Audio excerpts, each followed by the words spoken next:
Okay. Hi, everyone. So I am obviously not at my spot. I'm at the spot of my manager in New Jersey. I have been here for just today. I had a show in Philly yesterday. I know I haven't done a vlog in a minute. What can I don't have any excuses at this point. But I'm here now, and that's tight. So a lot has happened. Let's see. Oh yeah, biggest thing. I dropped my Infusion EP finally, and actually, that's kind of I think maybe a little bit why I haven't been doing a vlog. Is the vlog was supposed to be like a lead up to my release, but I kind of like doing them, so I'm gonna keep doing them up through my like album release. My album I'm planning on dropping in October. So we'll see how successful I can be with that. But for now, I'm going to keep, recording them when I can record them. So yeah, I guess I'll start. I didn't even record a vlog about South by Southwest. Oh my God, I just missed so much stuff. Um, so I guess I'll do a brief recap of South by Southwest first, and then move into my EP drop, and then move into crazy news that I have. So starting with South by Southwest, what an experience! So let's see. Last year I was part of a tour. I was part of a tour with Mega Ran, so I was already down there. But this year I actually flew down. Me and my booski. We flew down to Austin a little bit early actually because my first showcase wasn't until Wednesday. But we ended up arriving in Austin on Sunday night. Um, and so we just like chilled and got a chance to kind of walk around and take in the South by Southwestness without the kind of stress of like, oh, I have to perform tonight for a couple of days, which was cool. Um, I ended up meeting up with my friend Joe Steinhardt. He runs the label Don Giovanni Records. Um, Arguably my favorite record label. I just love their ethos and I love the artists on the roster. So that was cool. And because he's a big deal, he was able to get me and my booski in to see Erica Badu. That was insanity. And the experience was really funny. The experience of like for someone who's outside of music, so my boo is not in music, so he was just kind of like, there were a lot of experiences I think that were kind of overwhelming to him, and also overwhelming to me. So, anyways, so we yeah, got to see Erica Badu, got to see Downtown Boys. They were super tight. Got to see Santa Gold, but not for real. Like we only got to see her on a screen because we're at the spot, the venue for like too late, and she was doing like a big show. Um, so, anyways, uh, I'm so tired. Uh, yeah, so it was cool. Got to eat some barbecue. And took care of a little bit of work. It was supposed to be like a vacation, but it ended up being a lot of like not I won't say like networking because it wasn't really networking, but it was like chilling, with my music people and keep talking about like what we're going to do in the future, those kinds of things. So my first show was on a Wednesday. It was this thing called Ugly Fest, which is like it's like a celebration of weird music. Last year it was super tight. This year, I don't know if it was better, but it was super tight again this year.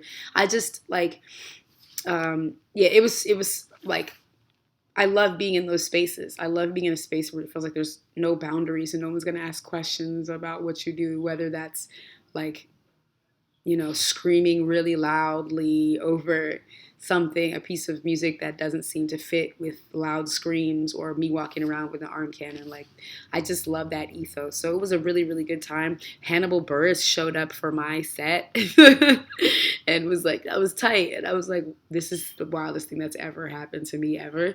Um, And then after that, what happened? Oh, that night was, I think, the night that we went to see Erica Badu. It was a good night. And then the next day, I had a set for the Scratched Vinyl Showcase. Scratched Vinyl is a blog. You should totally check it out. They've been showing me love for years. They actually just did a review of my EP Infusion. You should check that out. And so their showcase featured a lot of cool artists. F Virtue, uh, why am I? The Rapper Chicks. Who are like affiliated and associated with Psalm 1, or Hologram Kizzy, as she is known. So that was tight. And that set to me was like really exciting because okay, so Mega Ran was supposed to be there. He's supposed to perform before I did, but he showed up late because of like traffic issues. So I had to go on before him. And I was like, I'm just gonna rap for like 40 minutes. And it was tight being able to like dig into my B-sides. And I don't know, I forget that I have a pretty extensive catalog. So that was the first time in a long time where I was like, wow, I have a lot of music that I can perform. So I was performing songs I hadn't performed in like months, some even like years. And it was just the recall, it just came back to me, the muscle memory. So I was rapping for a while. It just was like a really dope thing. That was one of my most passionate, excited sets. And I was selling the EP early. I had an interview with my friend Stephanie Watts. So that was cool too. Then I think we went and we chill. I ran into my friend Dexter from Cornell. That was cool too. And let me fast forward because this is not all that exciting, I don't think, to you. And then Saturday was the night of the official Nerdcore showcase. That was tons of fun. I like had all my homies come on stage. It was so black. Everybody was just like blah during power ups. I'll hopefully we'll get up some footage of that soon. But yeah, all in all, South by Southwest was really tight. I felt good about the number of shows I had, and I also felt good about like I don't know, it's like what you make of it. You know, I know some people are jaded by it, or oh, it's so corporate, or oh, it's so this, or it's so that. It's like I got to see some dope music. I got to hang out with my friends. My manager, Casey, came, and my homie Joe, who makes music, he's a guitarist, and I've done music with him before. He came through. Like my boo was there. I ran into the photographer, Dirty South Yankee. She's really tight photographer. She's done some of my press stuff, and like I have just hung out with her before. She's just a cool person. So again, these spaces, I think they can be shitty, but they can be shitty. They're shitty if you think of them as being shitty. I had a dope time. Oh yeah, and I got to see Izzy True, who's one of my favorite artists. She was there for the Don Giovanni showcase, so that was really tight. Their band was awesome, and it was the first time that I'd seen them perform as a foursome because they previously were a threesome. All right, that was my South by Southwest. If you have questions or whatever, or you're curious about something, type comments in below and I'll answer them because I love you so much. All right, so after South by Southwest, let's see. I came back. That week was oof. That week before South by Southwest was awful. I had like all of these things to grade and like, oh man, it was just bad. School wise, it was bad. I had like applications and stuff to fill out that one of them didn't get filled out, but I kind of don't care because yeah. Anyways, so then this past week, oh, then the next week was like EP release week. So I just was kind of like sitting on my projects, being anxious and nervous. People were pre-ordering. And so the album dropped on Friday the 25th. I had a little EP release party, like a listening party. My friend Bubba from Ithaca Underground, which is an organization in the Ithaca area that sets up shows, he like invited me to his spot, or he helped to set up a listening party at his spot. Him and his boo were gracious enough to let me go in and invite, you know, some of my people. And well, our people are like kind of mutual, but some of my like grad student friends came through and others in the community who just were interested. And they came, and I like, it was a really, really cool setup. I don't recommend necessarily doing it for an album unless you're like, you know, Erykah Badu or something. Just because it took a lot longer than I thought it would. Like my EP is only 22 minutes, right? So I was like, okay, it's fine, we'll play the album, whatever. But like each song, what ended up happening was I did like a little explanation for the song. Then I played the song, and then they would kind of ask questions or like give their input. And so that ended up being like, you know, 10 minutes a song or so. So the whole thing turned out to be like an hour, maybe even an hour and a half of discussion. But it was such a like cathartic experience because I don't know, for this project I had told myself, like, I don't care how anyone feels about it. I'm not as stressed as I used to be about like, will people think it's dope or not? Or am I like insane and living in my head and I secretly have produced the worst album of all time? You know, I had told myself that. But then being in that space and seeing my friends and like people I care about responding to it and like liking it, I don't know, it made me realize like, yeah, actually I do care. I care because I'm making music for and about things that I care about. And obviously I want it to be validated and accepted and shared. And so that was really important experience, I think, for me, and not something that a lot of artists get to experience. So I definitely highly suggest it if you drop something to have a listening party. Not like it's cool to have a release party. You play your music and everyone's dancing or whatever, or you rap a little bit.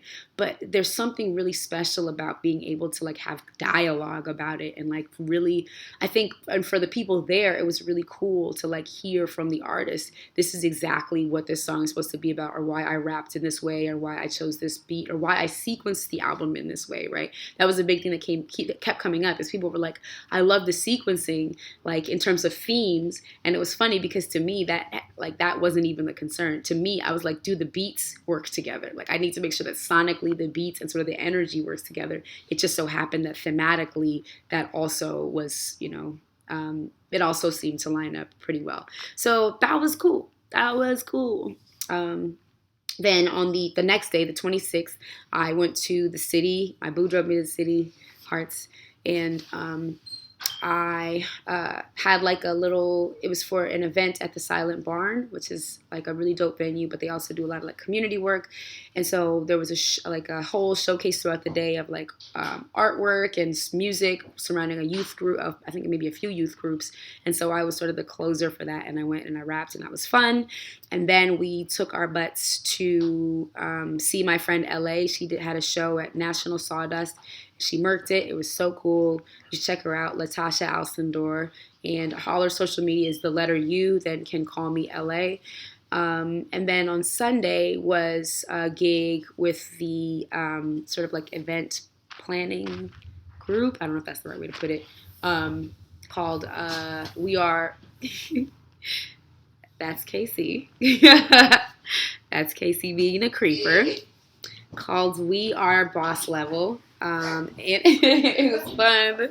It was fun times. I rapped at people. I saw some of my homies from undergrad and also some new fans. So it was, all in all, it was fun. Like, it was dope. And the EP premiered on Impose magazine. And then also I had an interview with Mass Appeal that came out where I discussed the album or the EP and sort of my thinking and where I'm at. So that was cool to have that kind of like, I don't know. This is the first time between 1080p and sort of this where I have sort of like the publication support. Like in the past I have, released the thing, and then eventually kind of blogs or whatever will jump on board and be like, oh, this is tight, or this is tight, or this is tight. But for this first time where from jump, like publications are willing to support. So it feels good. It feels like I'm reaching new tiers at every level. And outside of that, the support for the EP has been astronomical. All my cassettes are sold out. Those are going to be, people are going to get those next week. The EPs have been selling like hot cakes. I sold a whole bunch at South by Southwest.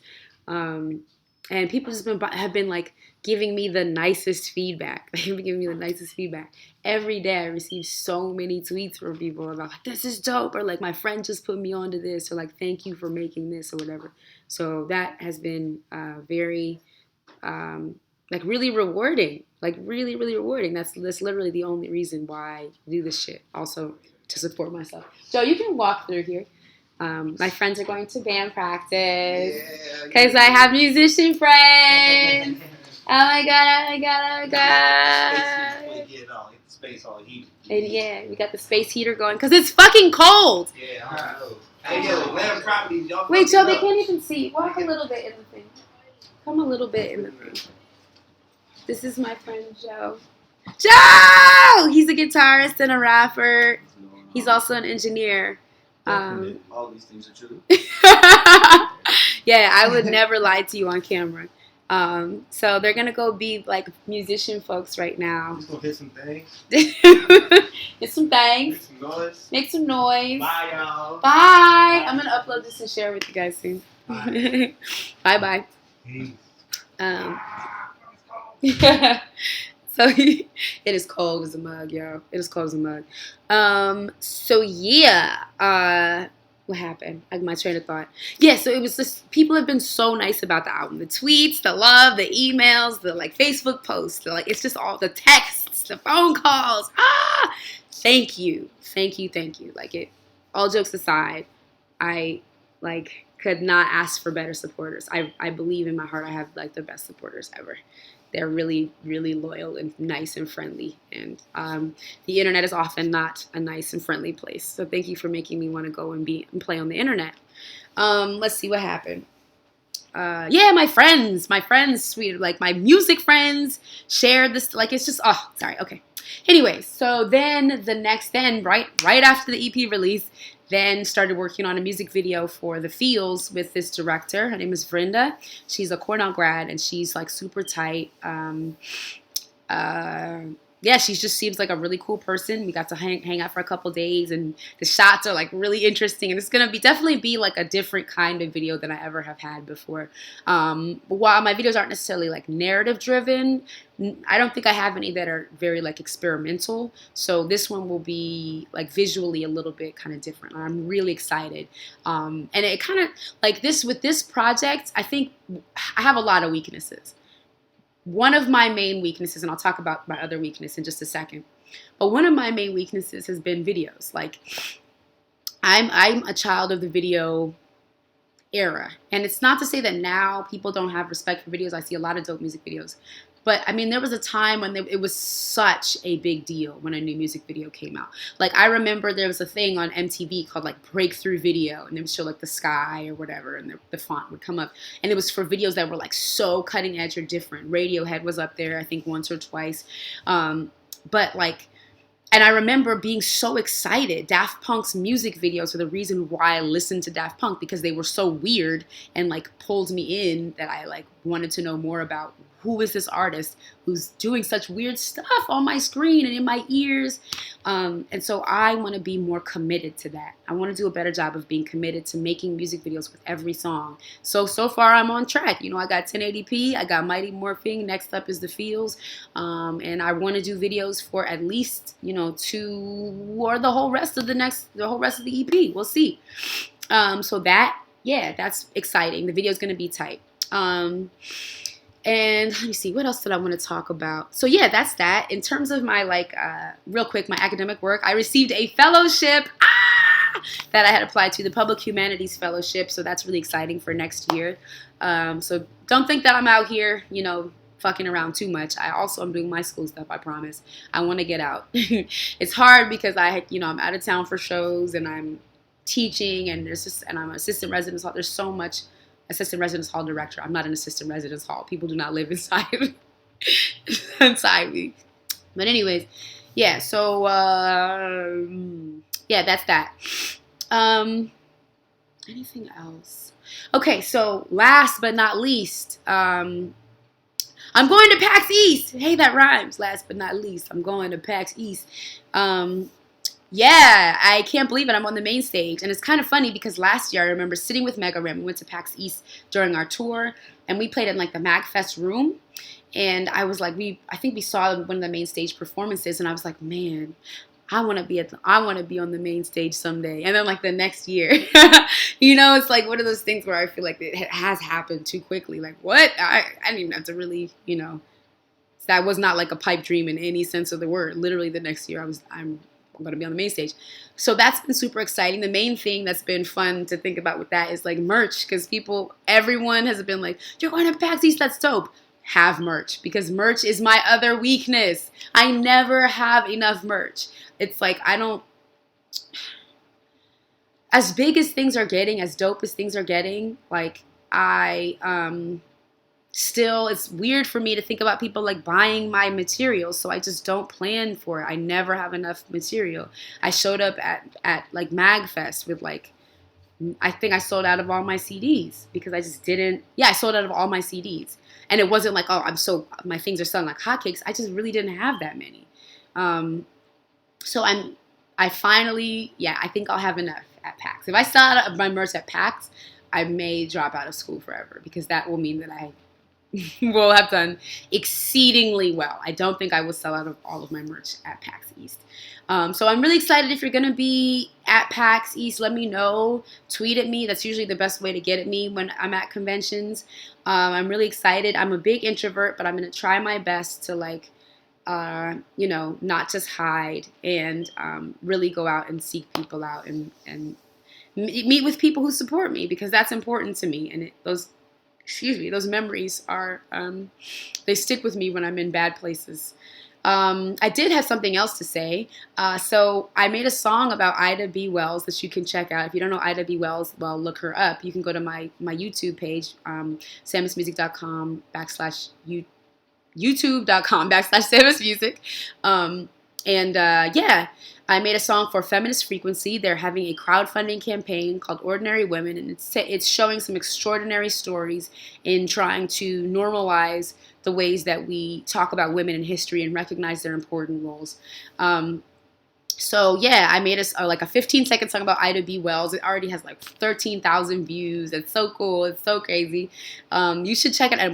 We put it out last week, so definitely check it out. I got a new music video for Mighty Morphing. Check that out as well. It's fun. It's based on the music video for Alanis Morissette's Ironic, which I think is perfect because I grew up listening to Alanis Morissette and a lot of other like rock artists, but also because the music video represents exactly what the concept of the song is about, which is complexity or like a person having multiple identities. So yeah, I think that's it for now. I'm sure I missed something. Oh, last thing. My car got totally scratched up. It's fucked up. I backed up into a hydrant yesterday at a show in Philadelphia for the rapper / producer Ivy Soul. I'm so angry. So if you want to buy EPs, anything, whatever, like please help a sister out. You know, like any dollars help so that I can get this thing fixed. It's not your responsibility. So again, I just take it as a, well, not again, because I didn't say this the first time, but I just take it as a, your kindness is always appreciated. And I already have had some wonderful people who have just either purchased Infusion or just donated or like purchased some of my other stuff for like a lot of money. The homie Brian Mock, like, purchased, I think, like one of my singles, like one song for like a lot of money. So thank you so much and my homie Travis, like so many people to shout out. So I don't want to, actually shouldn't have started shouting out people because then I'm going to feel bad that I didn't shout out everybody. But I really appreciate it. I love you so much for supporting me, continuing to support the EP. Yes, Infusion, hopefully I can get it in, like there's a New York City store that wants me to have the CDs like on consignment. So hopefully I can get it in some, if you have like local record stores. The next step for me is to send it out to radios. I want to get 1080p to start having like spins in places because I think it's that type of song that people need to hear, and that's what I've been told. So anyways, that's it for now. Check my website for I have a lot of upcoming dates in April and May. Please, please, please, please stay updated there. Let me know if you have questions, concerns. Leave comments below. I love when there's things to respond to. I love you all so much. Oh, last thing. I think there's this, so Gawker has a series of websites, and the Muse is one of them. My friend texted me yesterday like, oh my God, you're in the comments section of this article called like rap songs that made me woke or whatever. And he was like, that's like the Billboard 100 of comment sections. You should get a plaque for this. I mean, he was being silly, but the like amazing part about that to me is that somebody listened to my music, thought it was dope enough, and like posted about it in this public forum. And I swear I got like 300 views off that shit. Just from that comment section thing. So I really appreciate the love. Thank you for posting, sharing, tweeting, blogging, whatever, word of mouthing. I love you all so much for the way you continue to support me. I will do a better job with the vlogs. I say that every time and then I don't, but I'm really going to try this time. I know this is 23 minutes. Hopefully the next one won't have to be so long because I'll just have kept you updated about the next week and not have to, wait 2 weeks. Anyways, I love you. Bye-bye. Have a good Sunday.